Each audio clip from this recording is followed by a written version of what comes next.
एक दिवस वडिलांचा फोन येतो मुलीला आणि ते बोलतो, बाय 4 दिवसांसाठी ये की ग इकडं.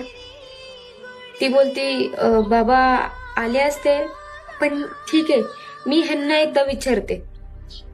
वडील बोलतात ठीक आहे. थोड्या वेळाने पुन्हा मुलीचा फोन येतो आणि बोलते, बाबा मी येते, पण हो मी फक्त 3 दिवसांसाठी येणार आहे, 4था दिवस मात्र लागून नाही देणार. बाबा म्हणतात, अगं ये तर.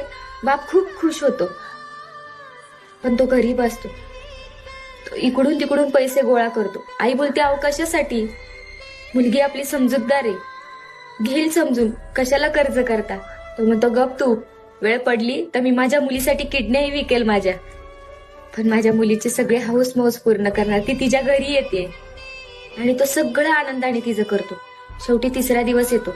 मुलगी म्हणते, चला बाबा आता फायनली मी माझ्या घरी निघते, मला वेळ झाली आता माझ्या घरी जायची. मुलीचं हे बोलणं ऐकून बापाच्या डोळ्यात टचकन पाणी येतं. ते म्हणतात, माझ्या घरी विसरूनच गेलो की बाया आता तुलाही तुझं घर आहे. मी हेच घर समजत होतो तुझं. बापाचं हे बोलणं ऐकून मुलगीही रडू लागते. वेगळीच असते ना माया.